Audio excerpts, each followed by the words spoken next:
সম্মানিত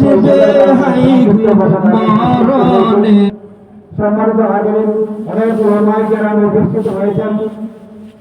এই পর্যায়ে আপনাদের সামনে গুরুত্বপূর্ণ তথ্য পেশ করার জন্য আমি আহ্বান করছি অত্র এলাকার কৃতি সন্তান হযরত আবু বকর রাদিয়াল্লাহু তাআলা আনহু মসজিদের সম্মানিত খতিব হযরত মাওলানা মামুনকে কোরআন হাদিস আলোকে সংক্ষিপ্ত বক্তব্য উপস্থাপন করার জন্য আহ্বান করছি।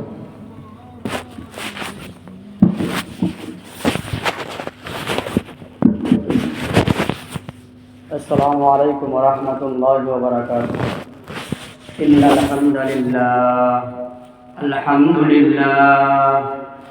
হামদুলিল্লাহ নাহমাদুহু ওয়া নাস্তাঈনুহু ওয়া নাস্তাগফিরুহু ওয়া নাউযু বিল্লাহি মিন শুরুরি আনফুসিনা ওয়া মিন সাইয়্যাতি আ'মালিনা মান ইয়াহদিল্লাহু ফালা মুদিল্লা লাহু ومن يضلل الله فلا هادي له ونشهد أن لا إله إلا الله وحده لا شريك له ونشهد أن سيدنا ومولانا محمدا عبده أرسله بالحق بشيرا ونذيرا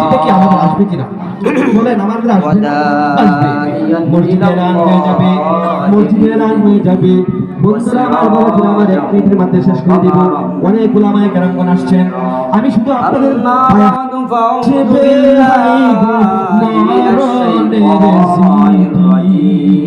এই চিঠিটা কি আমাদের আসবে কিনা বলেন? আমাদের আসবে না?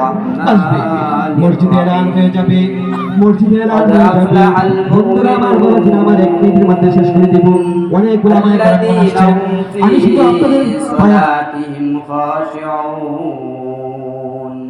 والذين هم عن اللغو معرضون والذين هم للزكاة فاعلون والذين هم لفروجهم حافظون إلا على أزواجهم أو ما ملكت أيمانهم فإنهم غير ملومين فمن ابتغى وراء ذلك فأولئك هم العادون والذين هم لأماناتهم وعهدهم راعون والذين هم على صلواتهم يحافظون أولئك هم الوارثون صدق الله العظيم وصدق رسوله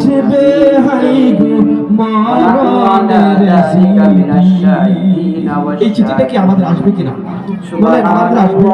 আসবে। মসজিদে এলান হয়ে যাবে, মসজিদে এলান হয়ে যাবে। বন্ধুরা আমার বলেছেন আমার এক মিনিটের মধ্যে শেষ করে দেব। অনেক উলামায়ে কেরামগণ আসছেন। আমি শুধু আপনাদের লা ইলাহা ইল্লাল্লাহ লা ইলাহা ইল্লাল্লাহ কয়েক মর্তবা দুরূদ শরীফ পড়ি। আল্লাহুম্মা সাল্লি আলা মুহাম্মাদিন ওয়া আলা আলি মুহাম্মাদ কামা সাল্লাইতা আলা ইব্রাহিম ওয়া আলা আলি ইব্রাহিম ইন্নাকা হামিদুম মাজিদ। আলহামদুলিল্লাহ, আল্লাহ সুবহানাহু ওয়া তাআলার দরবারে শুকরিয়া জ্ঞাপন করছি যে রব্বুল আলামিন আপনি আমাদেরকে এই মনোরম দৃশ্য পরিবেশে আসার বসার কিছু কথা দিনে কিছু কথা আমল করার নিয়তে যেন নিজে আমল করতে পারি এবং অন্যকে আমল করার উৎসাহিত করতে পারি, এই উদ্দেশ্যে কিছু কথা বলার সুযোগ করে দিয়েছেন আমাদের হাবিব হুজুর। এজন্যই অন্তরের স্থল থেকে আমরা শুকরিয়া আদায় করি, সকলেই বলে আলহামদুলিল্লাহ। আল্লাহ তাআলা বলেন এই যে আজকে যে পরিস্থিতি, একটা মনোরম দৃশ্য, একটা পরিবেশ আল্লাহ তাআলা আমাদেরকে করে দিয়েছেন, এজন্যই আল্লাহ তাআলা শুকরিয়া আদায় করা। সবচেয়ে বড় শুকরিয়া এবং ভালো কাজের শুকরিয়া আদায় হলো যে নেক কাজ করার আল্লাহ তাআলা আমাদেরকে তৌফিক দিয়েছেন। এজন্যই আল্লাহ তাআলার কাছে শুকরিয়া আদায় করা। লাইন শাকারতুম লাযিদান্নাকুম, ওয়ালাইন কাফারতুম ইন্না আযাবি লাশাদীদ। যে ব্যক্তি আল্লাহ তাআলার নিয়ামতের শুকরিয়া আদায় করবে, আল্লাহ তাআলার নিয়ামতকে বাড়িয়ে দেন, সুবহানাল্লাহ। আর যদি না শুকরিয়া করা হয়, আজকে এই এলাকার মধ্যে রূহের মাগফিরাত কামনার পুরা এলাকার মানুষের আমাদের দিকে হাতছানি দিয়ে তাকিয়ে আছে। এই যে রজব মাস চলতেছে, সামনে রমজান মাস আসছে, তারা যখন নেক আমল পাইবে তখন তারা শান্তি, সুখে, আরাম, আয়াসে, নিয়ামতের মধ্যে থাকবে। আর যদি আমরা এই ভালো কাজ না করতে পারি, অন্যায়, অশ্লীল, বেহায়াপনা কাজ করি, তাহলে তারা কষ্টের মধ্যে থাকবে আর দোয়া করবে, কি করলাম, দুনিয়ার মধ্যে কাকে রাখতে আসলাম, আফসোস করবে। আর আমাদের মধ্যেও যখন আমরা চলে যাব, আমাদের প্রজন্মে যারা আসবে তারাও আমাদের জন্য এইভাবে দোয়া, এভাবে মাহফিল, ওয়াজ, নসিহত করে আমাদের জন্য দোয়া করবে। এজন্যই আপনাদের কাছে বিনীত আহ্বান, যেন আমরা সকলেই, আমাদের হুজুররা, বড় বড় হুজুররা আসিয়া গেছেন, দিনই কথাবার্তা শুনবে। আল্লাহ তাআলা কার কথার মাধ্যমে, কোন নিয়ামতের মাধ্যমে আল্লাহ তাআলা আমাদেরকে হেদায়েত দিয়ে দেন, এটা আল্লাহ তাআলাই মালুম। জন্যই হেদায়েতের উসিলা করে হলেও আজকে যেন আমরা এখানে আসতে পারি। যে কথা বলতেছিলাম, আল্লাহ তাআলা আমাদেরকে নেক কাজ করার নিয়ামত দিয়েছেন, ঈমান বানিয়েছেন। ঈমান বড়, সবচেয়ে বড় নিয়ামত। যদি আপনি আমার মধ্যে ঈমানের মধ্যে ভেজাল থাকে, তাহলে সর্ব জায়গায় ভেজাল। নামাজ পড়লো, রোজা রাখলো, হজ করলো, সব কিছু যে বৃত্তি আল্লাহ তাআলা আমাদেরকে দিয়েছেন, ইসলামের স্তম্ভ 5টি।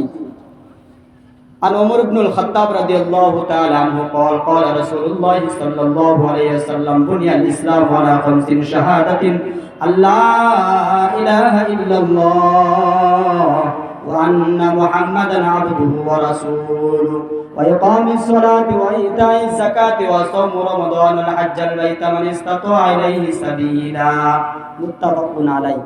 যে স্তম্ভ, 5টি স্তম্ভ দিয়েছেন, তার মধ্যে ঈমানের স্তম্ভ হলো আসল। আমরা আল্লাহ তাআলার কাছে কোনোদিন ঈমানের জন্য কোনো দরখাস্ত, অ্যাপ্লিকেশন কোনো কিছুই করি না।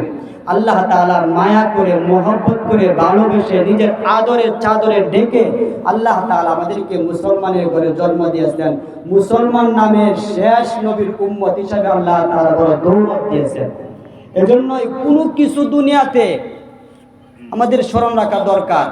কোনো কিছু দুনিয়াতে আল্লাহ তাআলার কাছে চাওয়া ওয়াজিব না, একমাত্র ওয়াজিব, আবশ্যক, অত্যাবশ্যক হইল ঈমান নিয়ে যেন আমরা কবরে যাইতে পারি। শেষ মৃত্যু যখন আমাদের ঈমান হয়, কালমা নসিব হয়। এজন্যই আল্লাহ তাআলার কাছে সর্বক্ষণ দোয়া করা, রব্বানা লা তুযিগ কুলুবানা বা'দা ইয হাদাইতানা ওয়া হাব লানা মিন লাদুনকা রাহমা ইন্নাকা আনতাল ওয়াহ্হাব। ইয়া আল্লাহ, আমাকে ঈমান নামে বড় দৌলত দিয়েছেন, জাদ্দিদু ঈমানাকুম, যে ঈমানকে নবায়ন করো। যে ঈমান নামে দৌলত দিয়েছেন, আমাদের মনকে এবং দিলকে বাঁকা করে দেন না। এজন্যই মুসলমান হলে হবে না। ঈমানের সূরা 18 নম্বর পারার মধ্যে, সূরা মুমিনের মধ্যে আল্লাহ তাআলা 7টি গুণের কথা বর্ণনা করেছেন। অমুমান, তোমরা যখন ঈমান আনবা, ঈমান আনয়ন করবা, মুসলমান হইবা, এই 7টি গুণে গুণান্বিত হইতে পারলে আল্লাহ তাআলা আমাদেরকে জান্নাতের ওয়ারিসুলাইকা হুমুল ওয়ারিসুন ফি জান্নাত, আমাদের জন্য জান্নাত রেখেছেন। যে 7টি গুণ কি কি? কদ আফলাহাল মুমিনুন, আল্লাহ তাআলা বলেন সর্বপ্রথম গুণ হলো, সেই হলো মুমিন, সেই সাকসেসফুল এবং সৌভাগ্যবান, কামিয়াবি, সফলতা কারা? আল্লাযীনা হুম ফি সালাতিহিম খাশিউন, একাগ্রতার সাথে, বিনয়ের সাথে, খুশুর সাথে আল্লাহ তাআলার সম্মুখে দণ্ডমান হওয়া, দাঁড়া হওয়া, যে দুনিয়ার কেউ আমাকে দেখে না, আমি আল্লাহ তাআলার জন্য, লিল্লাহিয়াতের জন্য আমি নামাজ পড়তেছি, একমাত্র আল্লাহকে দেখার জন্য। মানুষ আমাকে বাহবা দিবে, মানুষ আমাদেরকে বলবে নামাজি, হ্যাঁ, এই জন্য আমি নামাজ পড়তেছি না। আমার মরণ, আমার বেঁচে থাকা, আমার খাওয়া, আমার পড়া, আমার চলা, আমার হাঁটা, আমার বলা, সব কিছু আল্লাহ তাআলার জন্য হতে হবে। কুল ইন্না সলাতি ওয়া নুসুকি ওয়া মাহইয়ায়া ওয়া মামাতি লিল্লাহি রাব্বিল আলামিন কুল ইন্না সলাতি ওয়া নুসুকি ওয়া মাহইয়ায়া, আমার মৃত্যু, আমার জীবন, আমার বেঁচে থাকা, আমার চলা সব কিছু কুরবানি সহ সব কিছু আল্লাহ তাআলার জন্য উৎসর্গ করতে হবে, লিল্লাহির জন্য। আমার এক ভাই বলে গেছেন যে আল্লাহকে পেতে হলে আমাদেরকে সুন্নতের তাবেদারি করতে হবে। নকশে কদম নবী কে হে, खुदा के रास्ते अल्लाह से मिलाते हैं सुन्नत के रास्ते।